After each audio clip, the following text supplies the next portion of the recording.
Mas o que a gente está falando hoje é uma sociedade que funciona à base das redes sociais, que funciona à base de exposição pública. A gente está vivendo uma nova leva de crianças e adolescentes que vivem suas vidas na exposição. Teu filho não é um troféu para você exibir, postando vídeo do criança fazendo birra, fazendo choro, criança com a cara suja, criança pelada, criança correndo, criança caindo.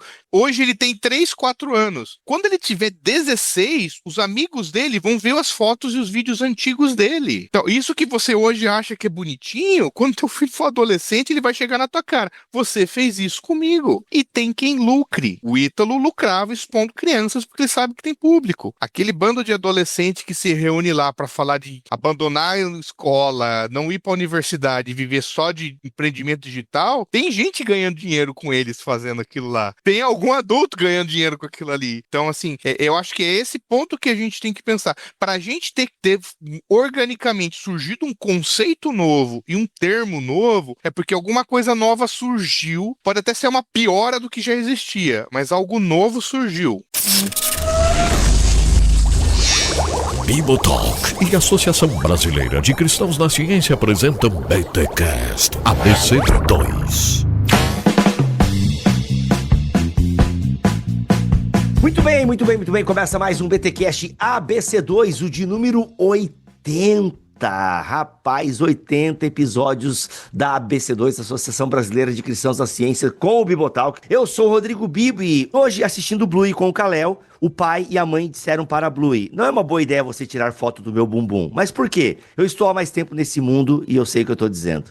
Muito bom. Eu sou o Thiago Pereira e pode ter uma criança sendo adultizada perto de você. Fique atento. Olha aí, ou na palma da sua mão, né? Exato. Olha só. Eu sou Luiz Adriano. Não há revelação mais nítida da alma de uma sociedade do que a forma como ela trata suas crianças. Quem falou isso aí? Foi o Bonhoeffer ou não? Mandela. Mandela. Pelo que a busca que eu fiz, encontrei ele falando no discurso. Talvez, né, o Bonhoeffer também tenha falado. Já ouvi algumas pessoas me dizendo isso. Acho que eu ouvi Bonhoeffer falando, mas pelo que eu vi foi o Mandela num discurso. Eu sou Bruno Mori Porreca e adultização é muito mais do que só erotização. Temos um ponto aí. Galera, neste BTcast ABC2 aqui com esses feras, vamos falar sobre adultização, um tema que de alguma forma já é falado há algum tempo pelos cristãos na internet, mas que ganhou muita repercussão nos últimos tempos, aí nas últimas semanas, por conta de um vídeo do influencer Felca, tá? O Felca fez um vídeo, praticamente quase um documentário em seu canal no YouTube, que já tem milhões de visualizações. Eu não sei se já passou de 60 milhões de visualizações, até eu não fui conferir, mas eu lembro que já estava em mais de 40 milhões de visualizações o vídeo dele. Gerou um burburinho na internet, aliás, não foi nem um burburinho, foi um barulhão na internet, ao ponto de, inclusive, leis, né, que já estavam tramitando no Congresso, foram avançadas, né? Gente, peraí, esse tema aí, alguém já falou sobre isso, mas a gente não deu bola, agora o Brasil inteiro tá olhando para esse tema, vamos tirar aqui vamos dar uma atenção para essas leis e tal. Inclusive, o Felipe Neto já falou um pouquinho sobre erotização de crianças também, e da presença de no YouTube, não sei se vocês lembram, tem anos isso, que ele explicou como é que os agem em vídeos no YouTube, marcando a minutagem em que aparece a calcinha de uma criança e tal, alguma coisa assim. Só que agora com o Felca realmente é algo que ganhou assim um barulho nacional sobre esse tema, e tem pessoas presas por conta desse vídeo do Felca, que estão sendo investigadas e tal. É um influencer que tem bastante apoio de cristãos e tal, e inclusive até ligado a pregadores mirins, enfim. O Felca mexeu num vespeiro, né, o Felca não foi a primeira pessoa a falar sobre isso. Inclusive, muitas mulheres já falaram sobre erotização de crianças na internet, mas o Felca, né, enfim, teve essa graça de fazer um barulho enorme. E isso está movimentando esse tema na internet, no Congresso Nacional. E isso é bom. E a gente está aqui para falar um pouquinho sobre adultização, tá?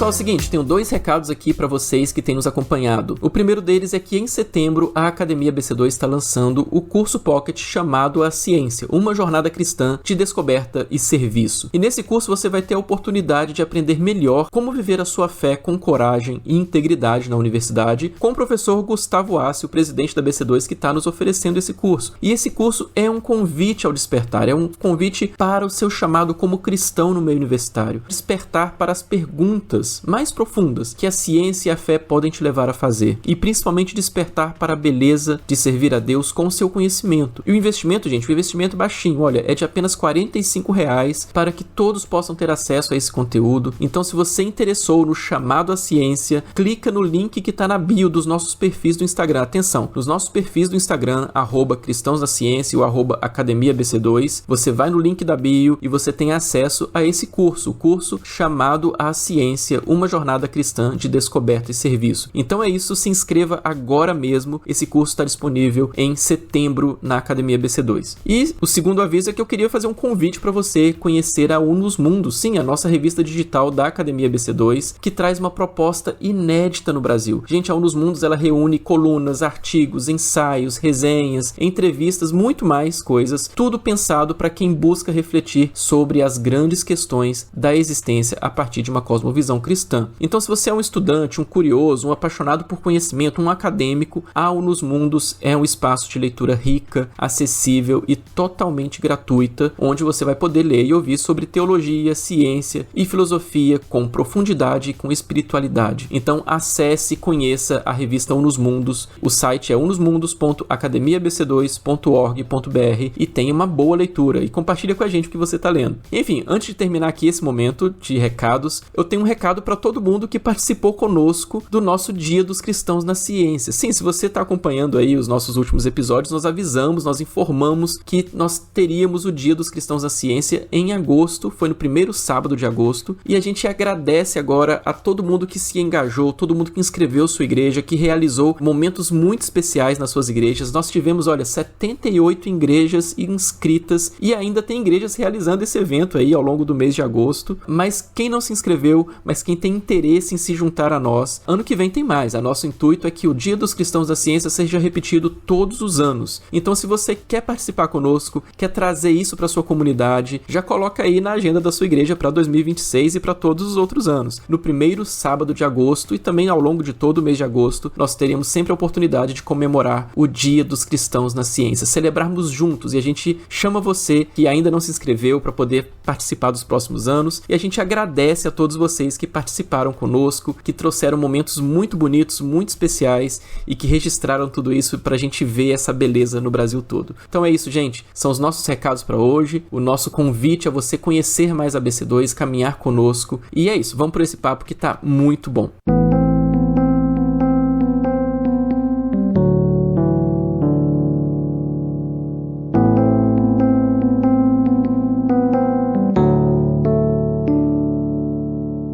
Thiago, tamo junto. Por onde a gente começa? Porque eu já queria puxar até a entrada do Bruno já, porque a gente pensa em adultização e até pelo vídeo do Felca, vai muito pelo lance da... Eu vou pular a pauta, Thiago. Desculpa, Thiago, eu vou te cortar. Eu nem deixei tu falar, Thiago, mas é que agora... É que a fala do Bruno me abriu uma aba aqui que eu não tinha parado pra pensar. Porque quando a gente fala em adultização, né, geralmente vem esse lance da sexualidade que de fato é muito forte, né? E não é de hoje, tá, galera? Eu, quando eu era adolescente, você tinha concurso pra nova loira do Tchamirim. Você tinha meninas de 7 anos rebolando na TV. Quem viveu os anos 90, né? Anos 90, cara.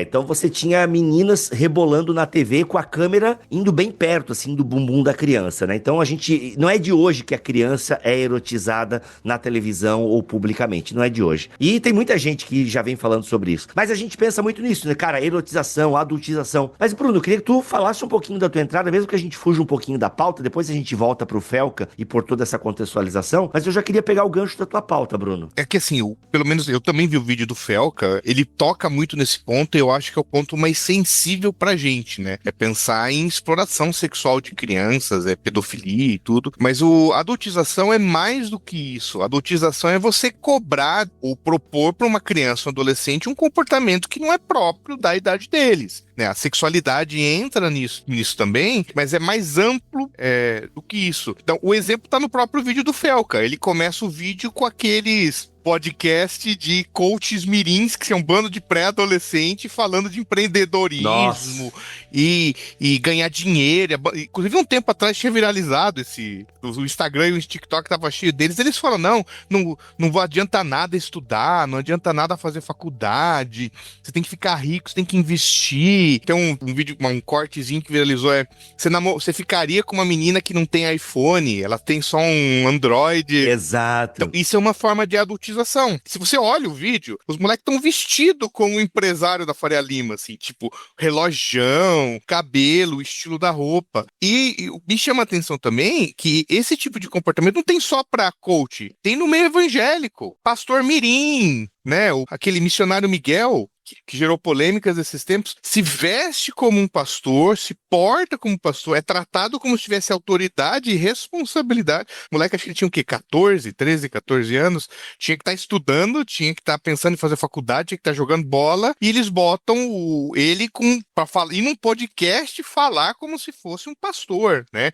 Sempre viraliza, né? Criança muito pequenininha, gesticulando e falando como pastor. Isso é adultização também. É você estar cobrando de uma criança ou de um adolescente uma postura pública, uma performance como se fosse de um adulto, né? É um problema aqui no Brasil. No Brasil eu acho que erotiza mais, é uma impressão pessoal, tá? Não tenho tantos dados assim, mas você vê, por exemplo, assim, quando é uma criança ator mirim, que é exposto às vezes a fazer cenas muito intensas, ou é a pessoa que sustenta a casa, pô, é uma criança influencer, ele que sustenta a casa, ele tem que ficar... Ô pai, me dá 10 reais aí pra comprar um milho. Pra quem não pegou a piada, foi aquela Larissa Manoela, né? Que teve mó BO com os pais também, porque os pais eram empresários dela e deu mó BO e tal. Cara, tem aquela atriz que fez o que? A Matilda, se não me engano. Ela era uma criança quando fez, né? E ela se tornou uma popstar mirim e tal. E ela, se não me engano, hoje, ela saiu da indústria cinematográfica e ela luta justamente contra isso, assim, sobre esse trabalho para uma criança de ritmo de adulto e tal. E isso, né, na indústria do cinema, da novela e por aí tal. Isso sem falar também na questão que a internet trouxe muito isso, porque aí cada pai, cada mãe agora pode criar o seu programa com os seus filhos e tal. E, cara, tem muito isso, né? Tem muito. Parece tudo bem, né? A gente, assim, a minha filha já acompanhou alguns vídeos assim, de famílias que produzem conteúdo, né? O pai, a mãe, as crianças. E parece tudo muito, muito legal, entendeu? Só que como a gente sabe de algumas histórias em que os filhos eram obrigados a ter rotina de gravação e tal, e isso não deu certo, a gente sempre olha com uma desconfiança, entendeu? Meu, será que essa família aí não tá arrebentando com a infância dessas crianças? Porque contrapartida tem outras crianças que hoje são mais adultas e tal, até pregadores mirins, que falam, não, eu louvo a Deus porque eu fui um pregador mirim. E pra mim foi ótimo, porque eu sempre gostei de me envolver com a palavra de Deus e tal. Então assim, você tem casos de pessoas que não ficaram afetadas negativamente por terem sido pregadores mirins, sabe? Mas você tem outros casos de pessoas que ficaram completamente complicadas, porque, de fato, não é o lugar da criança tá lá, né? Tendo responsabilidades, tanto no púlpito, de pregação da palavra. Agora, é claro que é legal quando uma criança se interessa por isso. Quando crianças querem brincar de culto infantil, por assim dizer, né? Mas eu acho que a questão maior não é, por exemplo, sei lá, culto infantil, ou deixar uma criança apresentar uma peça, ou deixar um dia uma criança falar no... Eu acho que a questão não é essa. Eu acho que a questão é a exposição ostensiva o tempo inteiro da vida pública. Foi o que ele menciona um caso de canal no YouTube, que era a mãe que expondo a filha, não lembro o caso, acho que é Bel, o nome da menininha. Mas o que a gente vê muito assim, quem aqui é produtor de conteúdo na internet sabe, você tem que produzir coisa e as pessoas perdem o interesse, você tem que produzir mais. E à medida que você cria um público, chega uma hora que você tem que ser mais apelativo, vai exigindo que você produza coisas, você presente coisa diferente, ou você tenha coisas mais chamativas, a pessoa vai apelando mais pro marketing e tal. E você vê quando tem crianças que são fixas nesse tipo de cultura, criança, adolescente, que a coisa vai se tornando cada vez mais exagerada e mais apelativa, de expor intimidade, né? Eles criaram até um termo, não sei se já tem tradução em português, sharenting. Nunca vi, cara. É o pai que posta tudo do filho. O filho tomando banho, Nossa. o filho trocando fralda, o filho fazendo cocô, o filho no parquinho. Cara, vocês vão lembrar do primeiro episódio de Black Mirror, lá do tempo que ele era da 4chan ainda. E o primeiro episódio é aquele que a galera grava a vida inteira na íris, né? Ou seja, a sua vida, e você pode voltar a qualquer momento da sua vida. E o personagem principal daquele episódio, ele trabalha num escritório de advocacia, onde os filhos estão acessando memórias antigas e estão processando os pais por exposição, por maus tratos. Cara, olha só que loucura. E hoje é um pouco isso, porque às vezes você pode... Cara, eu nunca gostei desse tipo de comédia que o pessoal posta, que é uma criança sendo trollada, tá ligado? Mano, sempre fiquei mal com isso, velho. Sempre fiquei mal com uma criança... É ali que nascem os psicopatas. Olha aí. Cara, se tu vai pegar a história de grandes vilões, né? Geralmente tem aí um maltrato, tem um bullying, tem alguma coisa, né? O Anakin. Então o que acontece? Cara, assim, eu não gosto tipo de trollar criança, tá ligado? E a criança chorando, ou a mãe chorando a criança naquele momento de birra. Ai, cara, isso assim é uma falta de sabedoria. E esse negócio de expor também o corpo do filho, né, cara? Uma vez, isso tem alguns anos, eu acho que eu botei alguma foto da Milena na internet e alguém me chamou a atenção pra isso, assim, cara, se eu tirava essa foto, acho que era na praia, né? E era a Milena com 2 anos, sei lá. E ela tava de biquininho, né? Aquela biquininho de criança e tal, assim. Cara, se você tirava essa foto e tal, isso, cara, deve ter uns 8 anos. Ou até mais, não lembro agora. Não sei se foi da Milena. Mas alguém me chamou a atenção pra isso, assim, cara, foto de criança evita. E aí fui ler sobre isso, entendeu? E, cara, é assustador, porque de fato, pro pedófilo, uma criança ali de biquininho, né? Sei lá, da Pequena Sereia, cara, pra ele pode ser aquilo pode despertar atração sexual nele, né? Mas isso, eu na época não tinha tantos seguidores, né? Mas uma vez o David Leonardo, pra quem não sabe, o David Leonardo é conhecido meu. E ele hoje é o pastor com o maior número de seguidores do mundo, né? No Instagram. Então, assim, e um dia ele botou uma foto do filho dele pelado, cara. E a foto era até uma foto conceito, assim, porque era em Londres, entendeu? Que, assim, parecia até foto de cartaz, assim,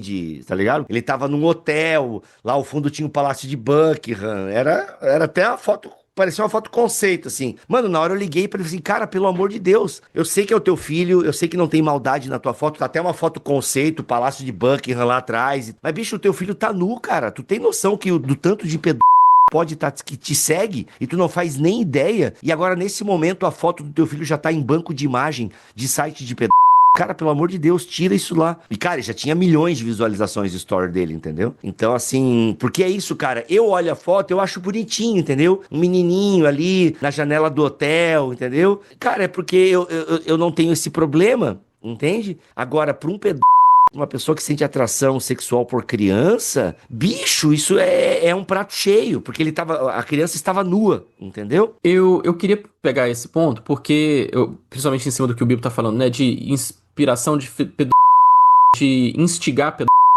de depravação, tudo, de depravação moral, né? Então, se fala muito sobre isso, né? Sobre a erotização de tudo. E aí eu vi muita gente na internet falando que falar de adultização é só bobagem, é só inserir um novo neologismo para poder criar um novo problema que, na verdade, isso não existe, adultização. O que existe é isso aí, né? Depravação, crime e tudo mais, e como se estivesse diminuindo, né, esse novo conceito que tá aparecendo. Então, na verdade, assim, tem alguma coisa de novo, né, para exigir esse novo tratamento por meio de um termo que não era tão comum, não se falava dessas outras coisas, mas não se falava exatamente de adultização de forma tão pública, tão ampla, assim. Então, eu queria pensar sobre isso, né, assim, o que tem de diferente sobre o que acontecia lá nos anos 90, nos programas de auditório, nos pregador mirim que ia no Gugu, tudo mais, e em toda a sexualização que existia, para esse momento que a gente tá agora, pegando, por exemplo, né, esse caso emblemático aí do documentário do Felca, tem alguns elementos novos, né? Tem isso que o Bruno falou, que de fato a adultização não é só a parte da erotização e da sexualização precoce, existe todo um contexto mais amplo que ajuda a entender que tem coisas mais sutis, que não são necessariamente uma depravação, mas tem outra coisa que eu acho que é justamente relacionado às redes sociais, talvez, né? Essa questão, assim, da adultização, ela é, né, uma coisa forte no século XX. Né, historicamente, porque depois a gente pode até falar mais sobre isso, né, que a construção da infância e tal, que se tem na história, é bem diferente nas épocas passadas, né, mas no século XX começa a ter essa preocupação. Eu não sei, eu não mapeei bem forte esse termo, né, adultização, mas um livro que aparece, um dos primeiros livros que aparece falando sobre isso, inclusive relacionados à mídia, é o do Neil Postman, que é o Desaparecimento da Infância. E ele publicou em 1982 esse livro, e ele estava justamente preocupado com o impacto da questão da pornografia infantil, né, relacionados ali a 12, 13 anos, que estava começando a ter essa exploração até, assim, né? Então ele estava bastante preocupado com a questão do que a mídia eletrônica, né, no caso a televisão na época, estava erodindo as fronteiras, né, entre a infância e a idade adulta. E aí ele faz bastante crítica, é bem interessante, né? Ele adianta muitos temas que a gente está discutindo agora, inclusive, que eu acho que ficou muito mais forte. Por que ficou muito mais forte, assim? Porque os algoritmos, na verdade, não sei se a gente vai falar mais sobre isso depois também, mas adiantando um pouquinho, os algoritmos, eles trabalham com engajamento e, infelizmente, na nossa sociedade podre e caída, no mundo inteiro, na verdade, né, que usa rede social, acaba tendo mais visualizações, conteúdos negativos, inclusive conteúdos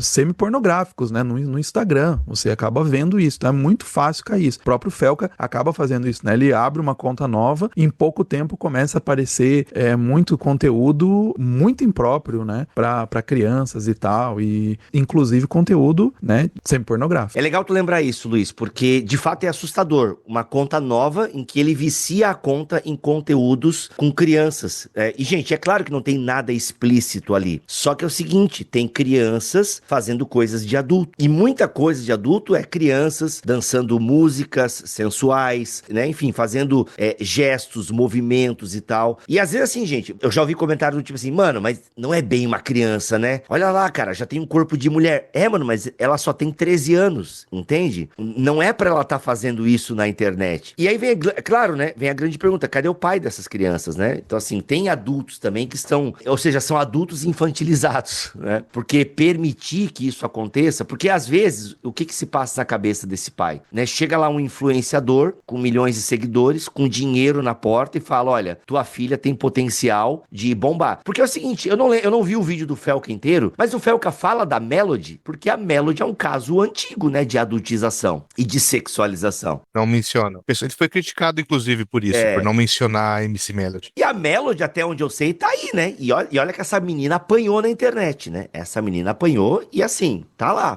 tá aí, né? Tá fazendo a carreira dela, de fato, e com o apoio dos pais. Entende? Agora o pessoal pode dizer assim, mas tá aí, ó, tá um caso de sucesso. Tá, beleza. Será que é um caso de sucesso? Talvez é cedo pra gente dizer isso. Não sabemos os efeitos do que está causando nessa moça, né? Hoje uma moça, né? Mas sempre muito sexualizada. E tantas outras crianças exploradas, né? Porque, de fato, né? O que tá dando a entender até agora das investigações daquele influencer, daquele casal de influencer que tinha lá a Camilinha e é o Ítalo, se eu não me engano, né? Isso. Parece umas paradas meio complicadas que estão surgindo aí nas investigações e tal, entende? Então, assim, os pais acabam deixando, por quê? Porque tem esse lance, né? Poxa, eu quero que o meu filho seja um influencer. E hoje em dia, a grande meta das crianças é serem influencers, streamers, né? As crianças não querem, né? Ou seja, até jogador de futebol tá caindo um pouco a busca. Então, assim, eu quero ser mais um luva de pedreiro do que um Neymar, em última análise, né? Claro, eu tô exagerando aqui, tá, gente? Mas, de fato, assim, você ouve já falar, tem, né? Muitas crianças querem ser influencer, querem começar um canal, querem ser streamers, né? E os pais apoiam, porque vem, né, a vida de luxo que esses caras, que essas moças têm. E aí, quando vai pro lado da menina, acaba indo muito pra esse lado.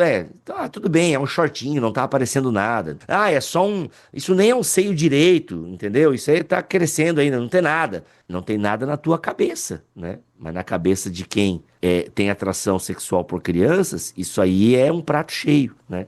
Então é muito triste, né? Adultos infantilizados permitirem que os filhos passem por isso, né? Eu acho que você tocou no ponto principal, Bibu. Voltando naquela pergunta original do Thiago, assim, é um termo válido, adultização? Não é a mesma perversão de sempre? Pra mim é a mesma coisa que dizer que fake news é a mesma coisa que mentira. Só que fake news não é só... É mentira, mas é uma mentira intencionalmente planejada pra desinformar. E que é disseminada de uma forma que você não consegue ter controle, né?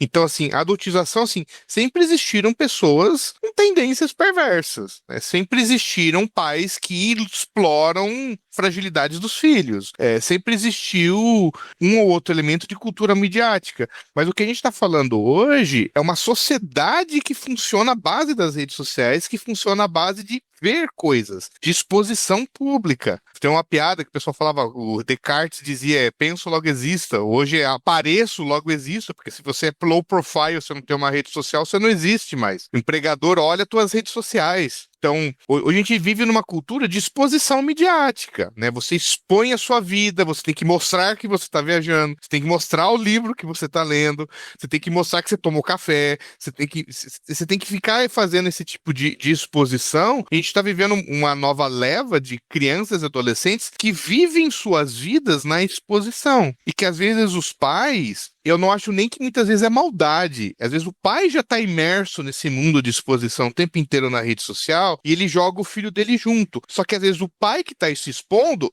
teve a infância dele no vácuo, sem ter rede social. O filho dele está vivendo hoje na rede social a exposição que o pai só teve quando adulto, né? Eu, anos trabalhando com criança e adolescente, eu tinha que chamar pai e mãe, que tem pai e mãe que gosta de fazer Instagram pro filho, né? Filho pequenininho e tal. E eu dizia assim, teu filho não é um shih tzu. Teu filho não é um troféu pra você exibir. Ele não é um pet. Ele não é um pet, fica postando vídeo do criança fazendo birra, fazendo choro, criança com a cara suja, criança pelada, criança correndo, criança caindo, criança chorando pra tomar vacina. Hoje ele tem 3, 4 anos. Quando ele tiver 16, os amigos dele vão ver as fotos e os vídeos antigos dele. Cara, isso é terrível. Nossa. Então, isso que você hoje acha que é bonitinho, quando teu filho for adolescente, ele vai chegar na tua cara. Você fez isso comigo. Vão mesmo. Tem um caso bem emblemático, eu não vou lembrar o nome da menina. Hoje ela tem até uma conta no TikTok que ela combate exposição, esse sharing, essa exposição excessiva, que ela foi uma das primeiras crianças que a mãe compartilhava tudo da vida dela no YouTube. E não era maldade. Ela começou com um vlog, lembra quando tinha os vlogs?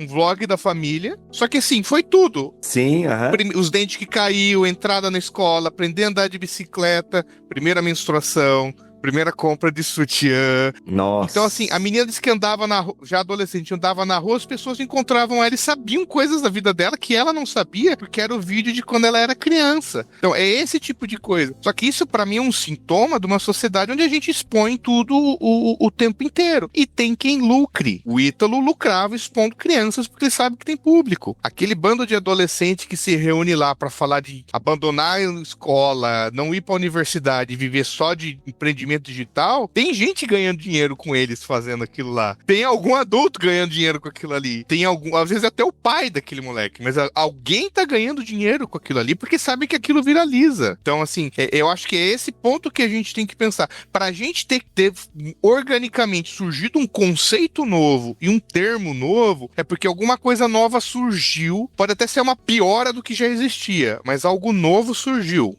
Eu acho que é a piora do que já existia. Vamos pegar o lance da fake news. Tecnicamente, a ideia da fake news é muito antiga, entendeu? Você ludibriar o povo, enganar o povo, você governos dissimulados, fazer cortina de fumaça, entende? Sempre existiu isso, né, na história da humanidade. Agora, a fake news, por que vem esse nome, né? Porque ela tem uns aperfeiçoamentos e algumas coisas novas, fruto do seu tempo, entendeu? Mas a essência é antiga. Mas eu acho que é bom a gente e eu acho bom nós darmos novos termos para coisas que em essência são antigas, porque faz com que a gente pense melhor a partir da nossa contingência histórica, né? A partir do nosso momento histórico.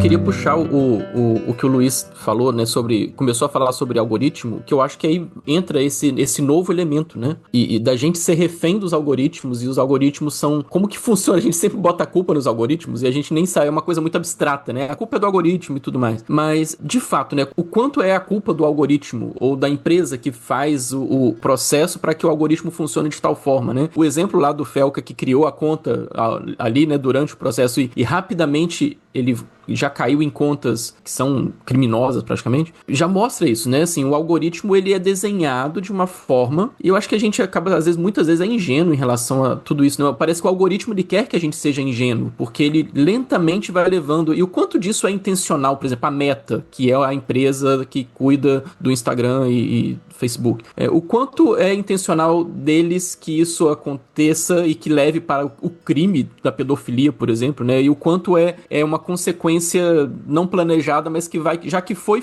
Como é que funciona isso?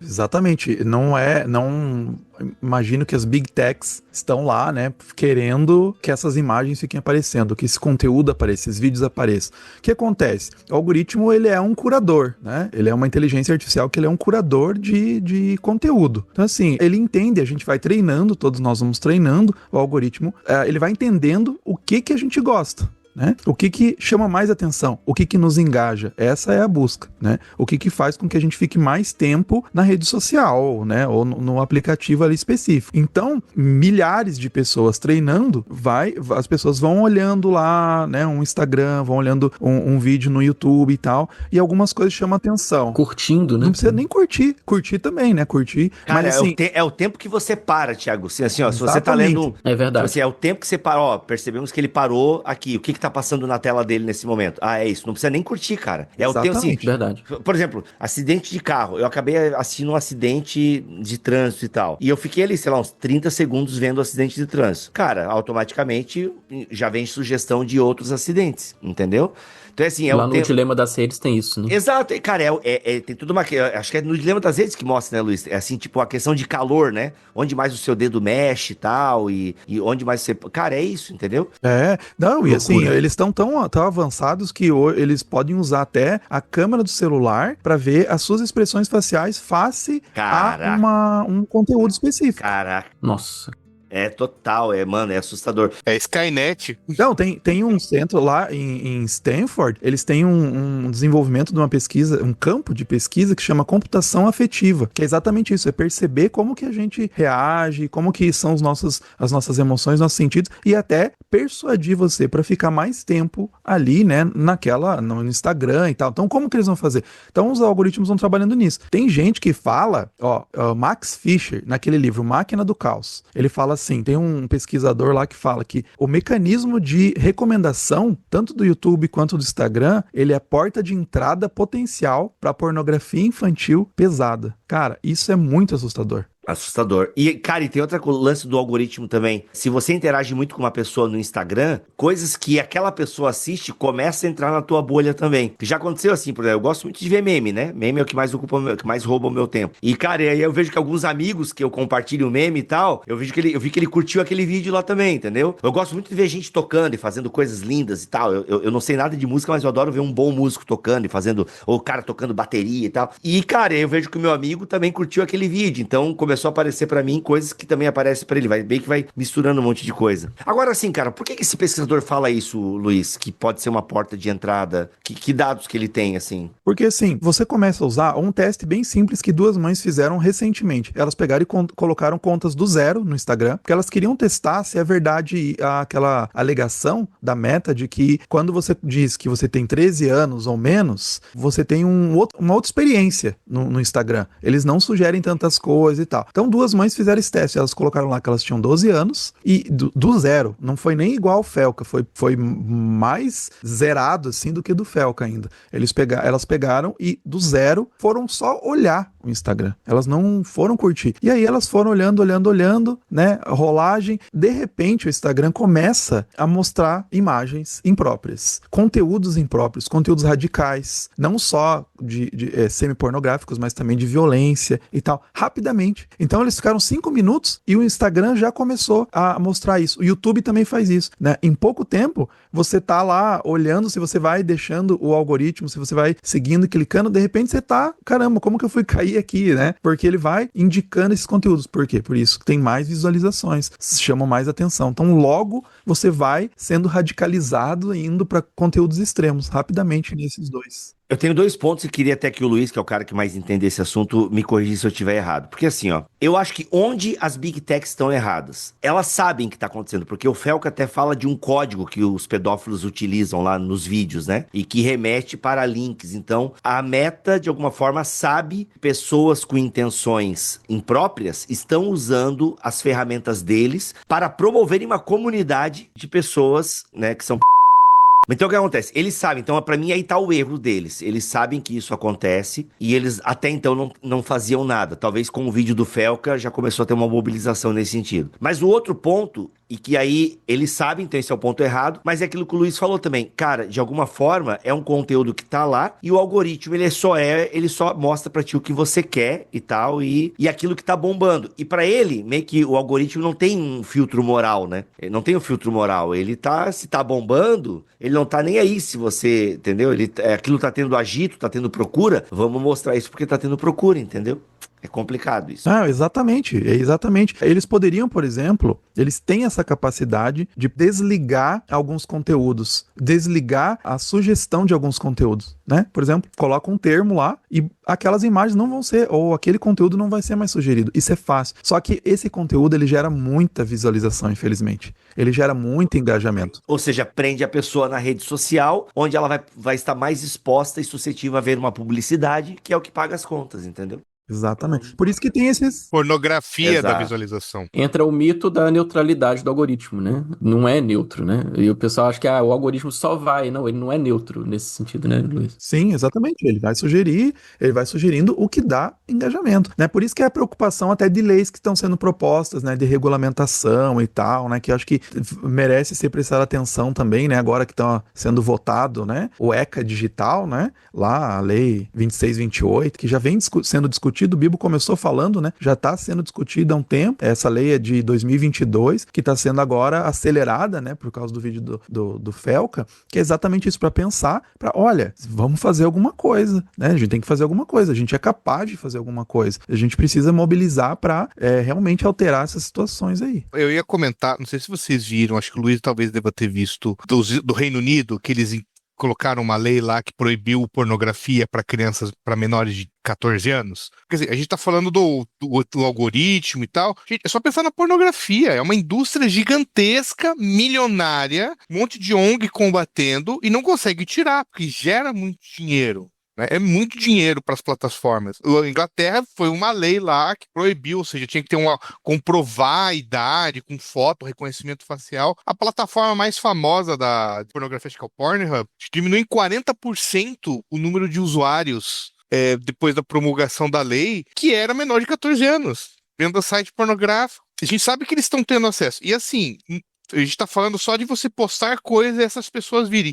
Mas se você quiser procurar, você acha facílimo. Twitter, Instagram, Facebook, você acha coisa muito pesada, muito explícita, que eles conseguem ir burlando o algoritmo de uma forma que, assim, e não tem como não saber que tá ali. É porque é muito conteúdo. Então, assim, a gente sabe que tá tendo acesso, a gente sabe que tá sendo divulgado, a gente sabe que tem...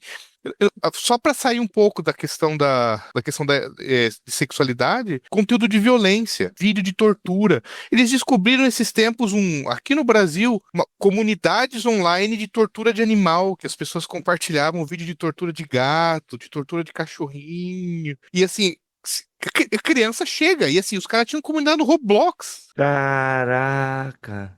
Que as criançadas jogam, e tinha comunidade, pegava o bichinho, entrava numa sala e torturava. Estava sendo divulgado. Vídeo de tortura do tráfico, vídeo de acidente de trânsito. Isso sempre existiu. Quem aqui era adolescente lembrava daqueles vídeos Faces da Morte? Você lembra que a galera pegava aí? Nossa, mano, a gente locava isso, Faces da Morte. Só que o que acontece? Vem conteúdo pesado, que nem esse, que assim, qual que era a diferença? Quando a gente era mais molecão, a gente tinha que ir na locadora pegar aquilo e o cara via que você era de menor. Exato. Se quisesse consumir conteúdo pornográfico, tinha que ir num lugar, tinha que comprar alguma coisa, tinha que gastar dinheiro, tinha os lugares específicos.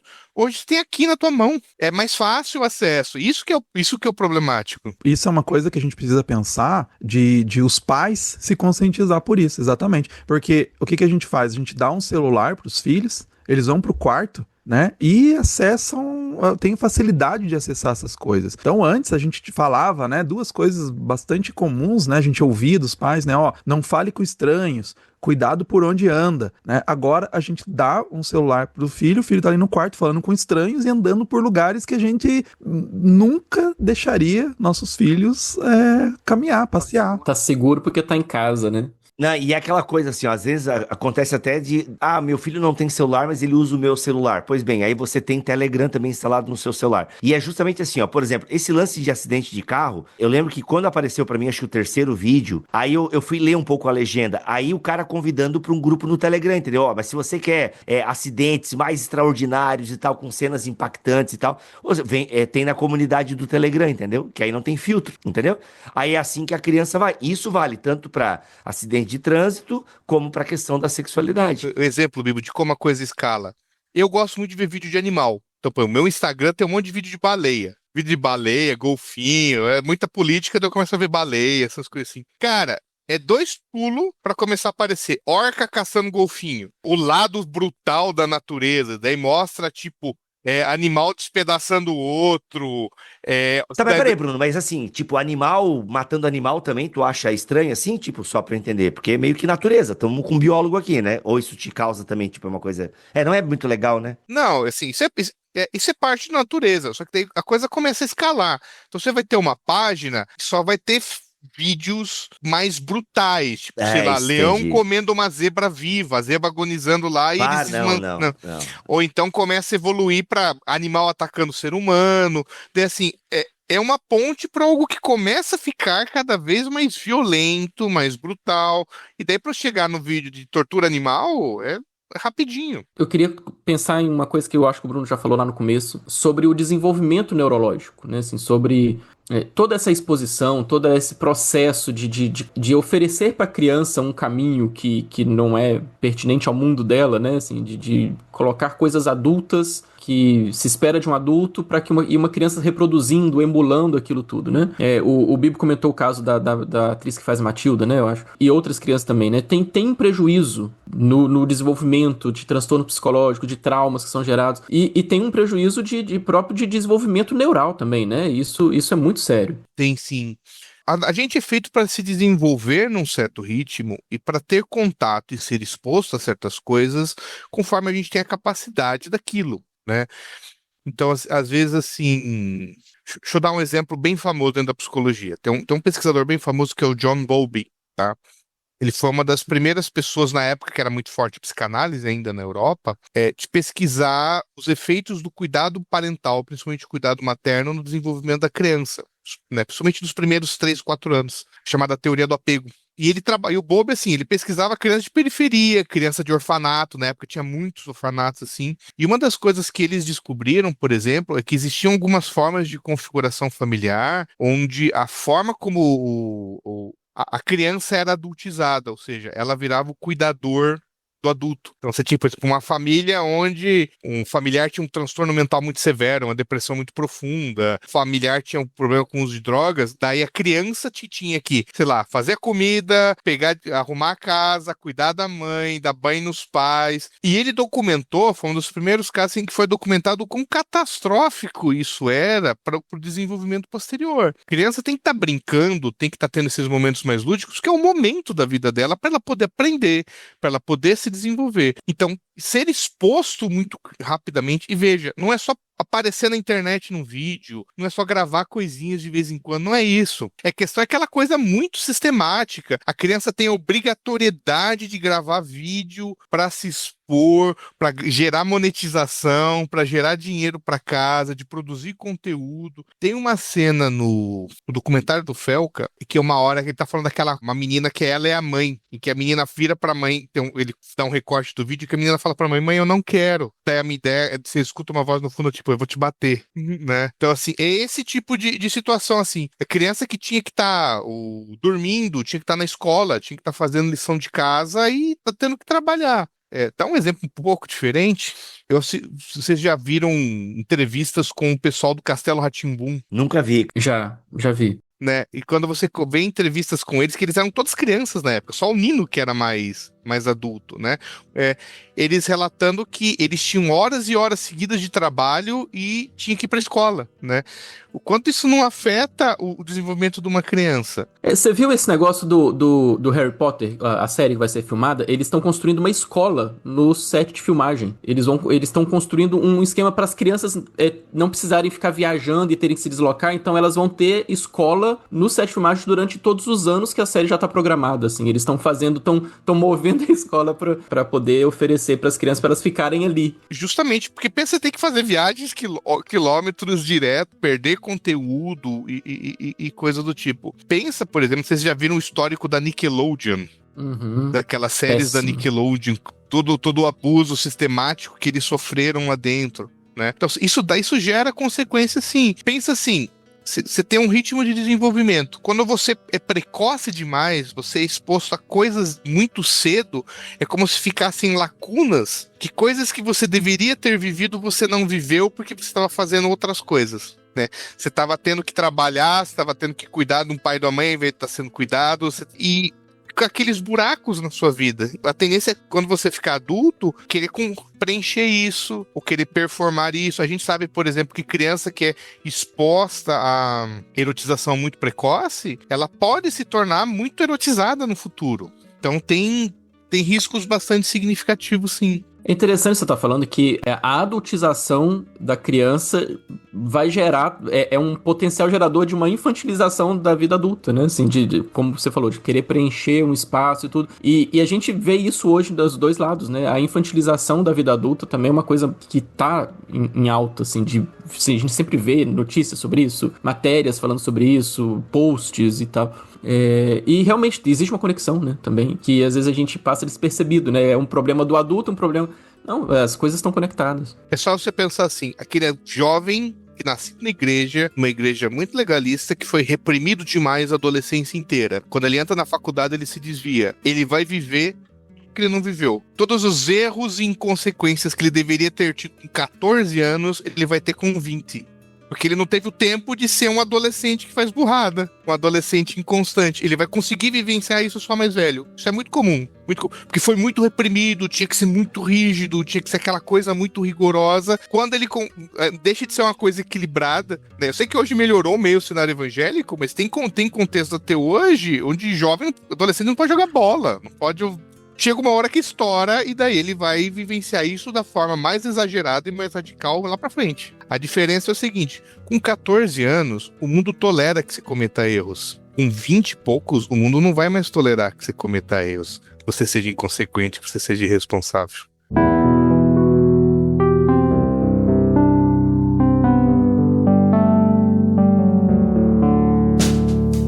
Gente, isso tudo é muito pesado, né? Assim, faz a gente refletir, faz a gente pensar e entender que não é só esses casos extremos que envolvem crimes online, crimes digitais ou crimes reais mesmo na vida física, né? Não é só as questões de grande depravação moral, não é só a que é um grande problema que nós temos no nosso tempo, que é acobertada de formas impressionantes, mas tem a ver com a nossa vida também do dia a dia, tem a ver com a nossa rotina, principalmente pais que têm filhos. Eu tenho 2 aqui em casa, o Luiz também, o Bibo também, e como que a gente lida com tudo isso, né? Como que a gente lida inclusive com a igreja, e eu acho que isso desperta um alerta muito grande, e pensando no nosso contexto aqui, né, para a igreja de fato, né? Como que a igreja tem lidado com isso, como que as nossas igrejas são preparadas ou não preparadas para lidar com isso, e o que a gente pode fazer, né? Eu não sei se vocês têm visto como que igrejas têm lidado com isso, se mal ou se bem, se vocês têm pensado sobre isso, já ouviram alguma coisa a respeito de como que... E algumas dicas também, acho que é bom a gente pensar aqui pra gente ir caminhar pro nosso final, né? Pensando em algumas dicas de como que as igrejas podem... Tá certo, né? A gente precisa pensar como que as famílias podem, mas eu tô pensando mais também nas igrejas. Como que as igrejas também podem lidar com esse problema, né? Pensando que as igrejas acolhem famílias que também vão lidar com isso no contexto familiar. Uma das formas como a igreja pode ajudar é não sendo perpetuadora disso, tá? Exemplo, assim, tem pais que compartilham demais, sei lá, da vida dos filhos na internet. Tem igreja que compartilha demais foto e vídeo de criança na internet. O missionário Miguel, exemplo, a Vitória Souza, que começou bem pré-adolescente também, só ganharam a fama que ganharam porque tem igreja que recebe esse povo. Tem igreja que chama o pastor mirim. né? Tem igreja que dá visibilidade. Muitos desses influencers, esse adolescente empreendedor de podcast, é crente, né? Então, assim, só da igreja não ser um espaço que perpetua esse tipo de mentalidade ou favorece isso, eu acho que ela já fez um serviço enorme, tá? Eu acho que já é um ponto. E eu acho que talvez uma das coisas que a igreja mais pode ajudar é no sentido de dar auxílio e educar as famílias. Favorecer os momentos das famílias passarem juntas, né? Educar os pais sobre a responsabilidade sobre isso. Isso eu vejo que é fundamental. O Luiz sempre aborda muito essa temática também, no sentido da escola, da igreja preparar os pais, né, Luiz? Exatamente. Eu acho que um lugar bom para criança, né, é a EBD, né? E também para pais. Eu acho que a igreja tem esse papel, né, de conscientização, não ser conivente com essas coisas. Tem aquela frase bem famosa, né? Precisa uma aldeia inteira para educar uma criança. Então, acho que entra aí também a comunidade eclesiástica, né? Também as nossas comunidades, nossas igrejas, de preparar os pais, de conversar com os pais, de ter EBDs sobre esse tema. Agora, esse tema tá em voga. Eu acho que nós cristãos, até um pouco vergonhoso pra gente, né? Que nós cristãos não nos levantamos, né? Pra lutar contra isso, né? Tem um cara lá que levantou e olha o barulho que fez, né? Nós tínhamos também que ter que levantar essa bandeira, né? Então, acho que agora a nossa função é isso, realmente, a gente lutar contra isso, e dentro das igrejas conversar sobre isso, né? Não podemos deixar, né, fingir que esses assuntos não estão acontecendo, né? Não ouvir, a gente tem que ouvir na igreja, a gente tem que conversar na igreja, né? O que Jesus falou sobre isso? O que o evangelho traz sobre isso? Né? Então, acho que eu lembro bastante, né, da passagem, Mateus 18:6, é impossível não lembrar nisso, né, que Jesus fala, né, porém que fizer tropeçar um desses pequeninos que crê em mim, né, melhor fora que se pendurasse ao pescoço uma grande pedra de moinho e fosse afogado na profundeza do mar. Né? Jesus tinha essa preocupação com as crianças, é um papel muito forte do cristão, né? E a gente tem às vezes pensado em cada pautas ridículas, né? E essa é uma pauta que eu acho que é extremamente importante, né? Eu ia só complementar uma coisa, que eu já tenho pensado já há um tempo, tá? E pode ser muito utópico da minha parte, sim, mas eu acho que uma das coisas que subjaz por trás desse mundo de adultização, e não só dele, mas é a cultura de influência, de influenciadores que muitas vezes se criou dentro da nossa sociedade e que a igreja abraçou. Então, por exemplo, assim, eu acho importante a igreja não perpetuar isso, mas eu acho importante cristãos também terem a consciência de não estar consumindo e comentando e compartilhando esse tipo de conteúdo de adultização, né? Então, assim como tem, sei lá, o Ítalo lá fazendo aquilo que ele estava fazendo lá com aqueles adolescentes, tem famílias cristãs que vivem de influência na internet, né? Expondo os filhos, expondo a vida mais do que deve e tal. Então, eu diria assim, isso... Eu não acho que a gente não deva ter influenciadores, eu acho que isso é um fenômeno inevitável da nossa cultura e sociedade, mas eu acho que a gente precisa criar uma cultura de influenciadores responsável. Por incrível que pareça, o Felca tá conseguindo fazer isso, né? Ele meio que se assumiu a responsabilidade, ele conversa com um monte de gente, mas assim, é uma cultura cristã responsável de influenciadores, que influencia de uma maneira digna, e que às vezes não é presa do algoritmo, ou é prisioneira de que agradar o público, os fornecedores, sabe? É só você ver o quanto de influência cristã que divulgou o jogo de tigrinho e divulga esses tipos de coisa. Então, eu acho que é uma coisa que está por trás, ela está no pano de fundo, muitas vezes, dessa cultura de adultização também. Então, eu acho que a gente precisa repensar isso. O pessoal fala muito hoje, se fala mais de disciplina espiritual, a celebração das disciplinas do Richard Foster, mas ele tem um outro livrinho que está fora de catálogo há anos, e deve dar uns R$300 o livro no estante virtual, que é o Celebração da Simplicidade. E a gente perdeu muito esse ideal cristão de simplicidade, de uma vida frugal, de sem ter que ter visibilidade, sem ter que ter ostentação o tempo inteiro. Enquanto o Luiz estava falando, né, eu também estava pensando em como que a gente tem muito, por exemplo, uma característica de esperar uma maturidade muito grande dos jovens, dos adolescentes, pensando mais em adolescentes do que crianças. crianças, né? Mas eu vejo que muitas vezes se espera uma maturidade adulta, né? Porque, nossa, olha que bonito aquele jovem, aquele adolescente, ele é um líder de um ministério, ele é o líder dos adolescentes, ele tem um testemunho muito bonito de espiritualidade. Nossa, não se esperava isso na idade dele, né? Não é comum. E aquele jovem é colocado uma carga muito grande de um grande crente, né? Assim, um grande servo de Deus, e isso é muito bonito quando a gente vê de fato que é legítimo, mas ao mesmo tempo ele também está emulando uma espiritualidade, ele está emulando muitas vezes uma forma de ser crente que tá além do que a idade dele mostra, né? E aí ele tem, de fato, né, dificuldades para lidar, por exemplo, com um namoro na adolescência, ele tem dificuldades para lidar com algumas questões da adolescência, porque se espera dele uma maturidade muito grande, se coloca nele uma carga muito pesada, se esperando que ele haja como um adulto, que ele tenha uma vivência de adulto, que ele tenha uma sabedoria de adulto, e na verdade ele é um adolescente, ele continua sendo um adolescente, ele continua enfrentando certas coisas pela primeira vez na vida, e a gente acaba colocando uma carga muito pesada. Isso também, de certa forma, é lidar com ele sem enxergar que ele é um jovem de 13, 14 anos, né? E a gente não tem lideranças, muitas vezes, capacitadas para enxergar isso, né? Para lidar. Então, pensando na igreja, né? Pensando em tudo isso, como já foi dito, como que a igreja tem essa necessidade, essa obrigação, né? De capacitar lideranças para lidar com as crianças. O Luiz falou da EBD, né? Como capacitar os líderes, os professores das salinhas e tudo mais para lidar com as crianças, para lidar com essas questões, para oferecer um ambiente saudável, inclusive para que esses líderes consigam reconhecer certos problemas, né, fazer um diagnóstico e às vezes entender que pode estar acontecendo alguma coisa em casa, pode ter algum problema, né, e as escolas geralmente são mais treinadas para isso do que as igrejas, né, assim, tem muito desses casos da professora na escola identificou por meio do desenho que a criança fez uma possível situação de abuso familiar, né? E aí por meio do desenho se identifica que aquela criança está ali dando alguns alertas e aí vai investigar e de fato tem um problema. Mas como que a igreja também pode trazer isso? Como que a igreja pode se preparar e lidar com os seus membros que às vezes precisam ser confrontados, precisam ser disciplinados, né? Pais que precisam ser de fato tratados de alguma forma, né? Uma responsabilidade da igreja.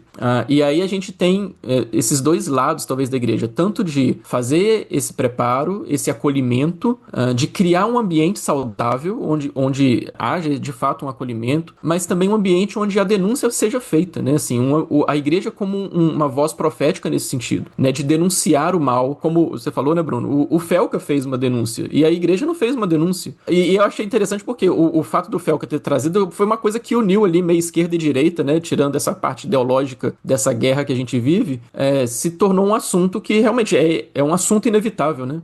Assim, cara, eu acho assim, eu discordo um pouco dessa ideia de que a igreja já fala há muito tempo sobre a adultização de criança na internet, talvez não com esse termo, só que primeiro que a igreja não tem o alcance do Felca, né? E sim, eu acho que talvez a bancada evangélica devesse estar preocupada com isso, né? Isso com certeza, porque a bancada evangélica não serve pra muita coisa, a verdade é essa. Então assim, isso não, gente, não é opinião minha, tá? Tem pessoas que pensam fé e política e gente muito séria que fala mesmo isso, sabe? E que no fundo a bancada evangélica tá mais preocupada com o poder, de fato preocupado com o evangelho ou manifestação do evangelho, né? Então, de fato, poderia ser uma bandeira da bancada evangélica essa, né? Mas muita gente crente já falou sobre isso na internet, só que não tem o alcance que o Felca tem, entendeu? Mulheres influencers já falaram sobre isso no passado, mas até pelo fato de serem mulheres, talvez não tiveram o alcance que o Felca tem, né? Por ser um homem, por ser branco, né? Enfim, e gente, isso aqui, olha, não problematiza isso. É a sociedade que a gente vive, entende? E eu vi repórter falando sobre isso, né? Tipo, precisou um cara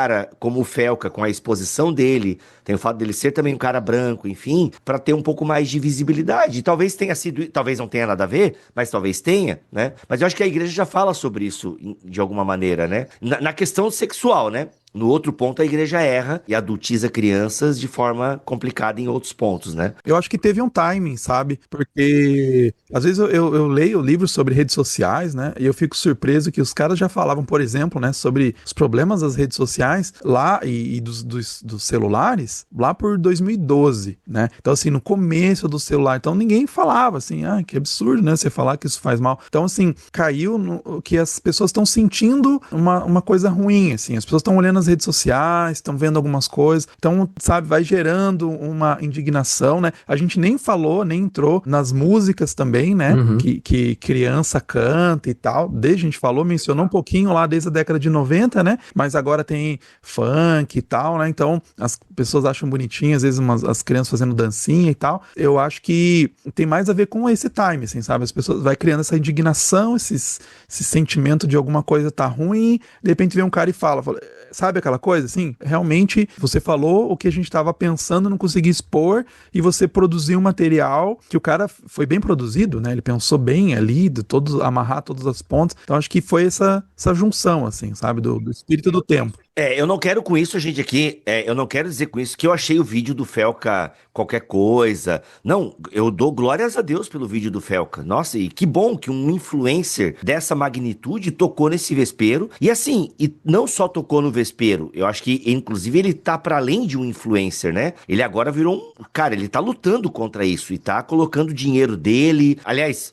achei nobre o cara não monetizar o vídeo, é um vídeo sem monetização. O cara tá tendo que contratar segurança, tá recebendo ameaça, o cara tá lutando. A pessoa até fez uma brincadeira, né? Que ele começou a seguir o Carlinhos Maia agora, essa semana, né? Aí o pessoal falou aí, ó, é o próximo e tal. E de fato, o cara virou um guerreiro contra essas coisas. E que Deus o ajude mesmo. Tá, gente? Eu não tô diminuindo o vídeo do Felca. Eu só estou dizendo, o que eu quis dizer com a minha fala é que precisou um cara do tamanho dele falar uma coisa que já tinha outras pessoas falando. E que bom, e que ele fale de mais temas complicados, entendeu? Eu acho que tem alcances, né? Assim, é muito Exato. legal, é muito bom a gente ter o alcance do Felca, por exemplo. Eu acho que realmente, como você falou, né? A gente já teve pessoas da igreja falando, mulheres da igreja falando, pessoas da igreja relacionadas à política falando, mas cada um tem um nível de alcance, né? Assim, tem um nível de onde que essa mensagem chega e como muitas vezes também tem o alcance local, né? Assim, como que isso é lidado ali na comunidade. E geralmente quando a coisa é muito grande, é mais fácil falar pro grande, assim, né? Tipo, do que uma denúncia mais próxima, né? Porque aí mexe com ânimos e mexe com a comunidade. E mexer com a comunidade é difícil, né? Então, mas enfim, né? Só a gente continua com a nossa vocação de voz profética, né? A igreja sendo voz profética em nível de comunidade, em nível local, em nível de onde ela está e, enfim, até onde ela alcança. E que o Espírito Santo nos leva para isso. A gente sabe de muitas igrejas que também têm criado contextos para isso, tem criado cartilhas, tem criado documentos para orientação, né? Orientação da liderança, orientação do pessoal, né? Recentemente eu vi que o pessoal da Igreja Esperança, lá com o Guilherme e o Igor Miguel, lançaram uma cartilha, né, de instrução sobre como lidar com essas questões. Eu também já vi esse tipo de material em outras igrejas, em outros contextos.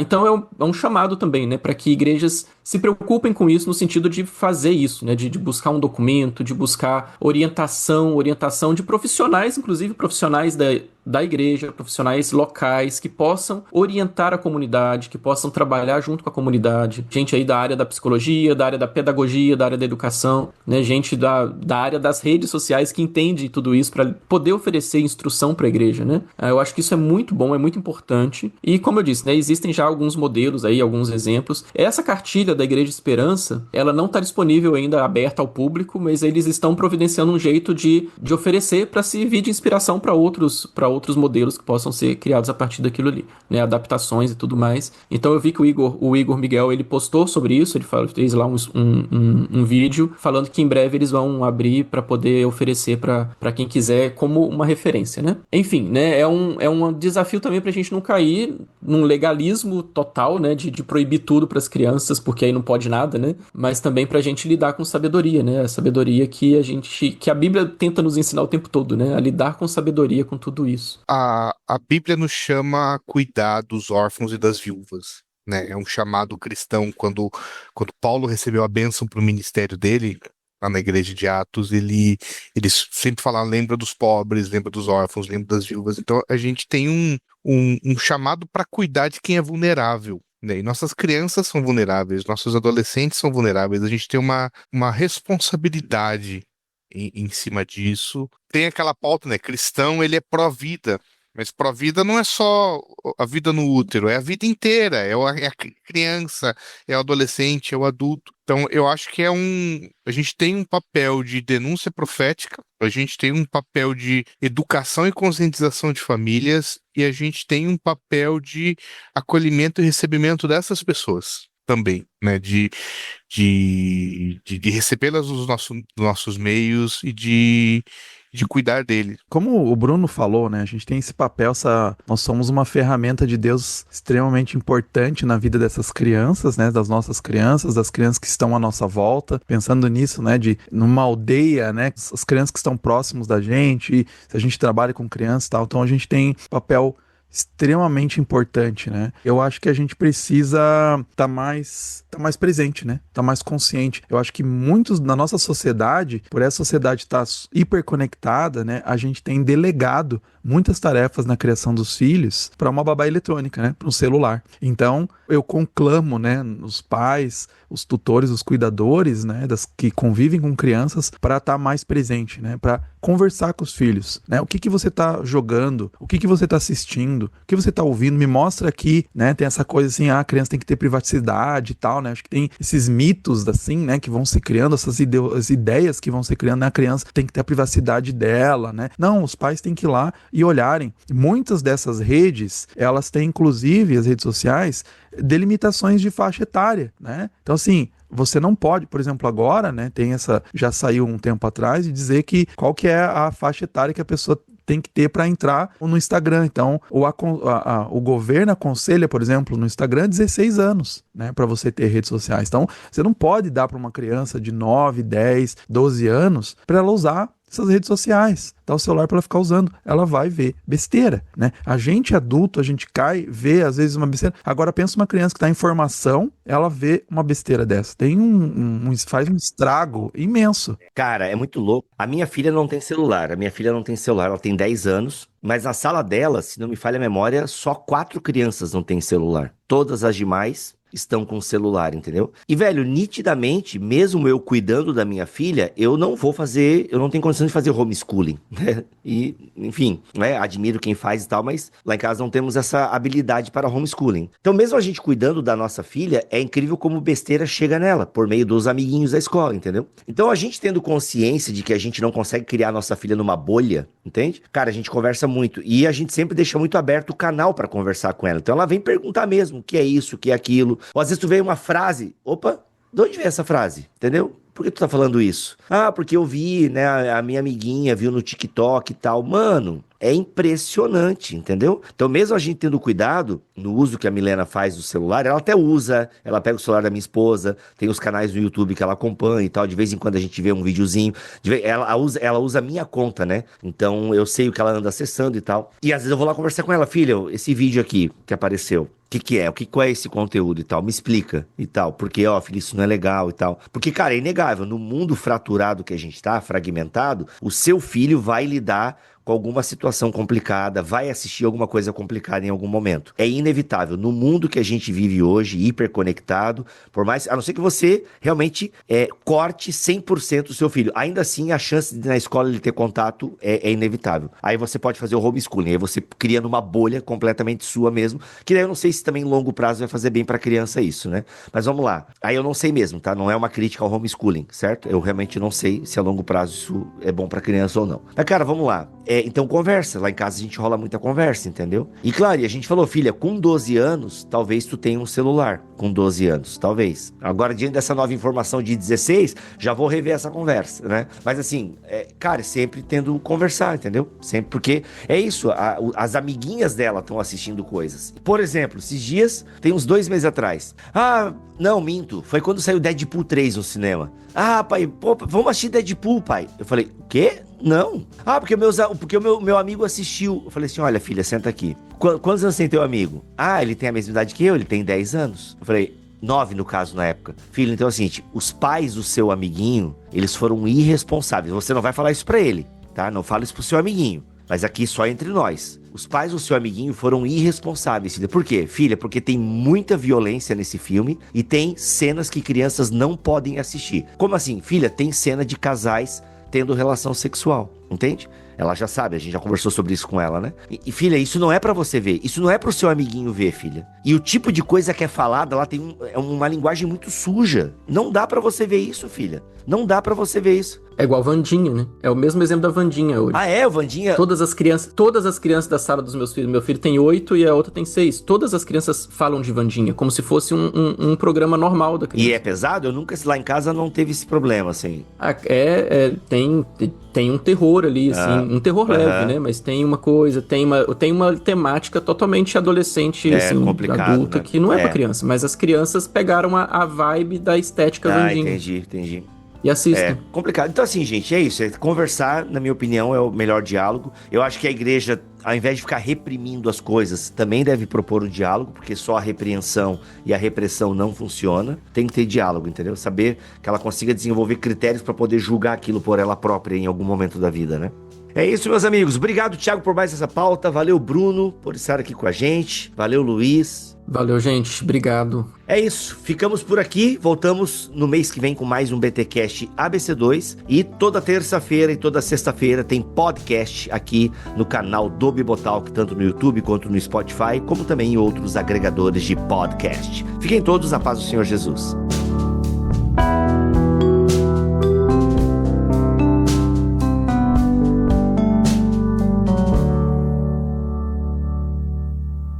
Este podcast foi editado por Bibotalk Produções.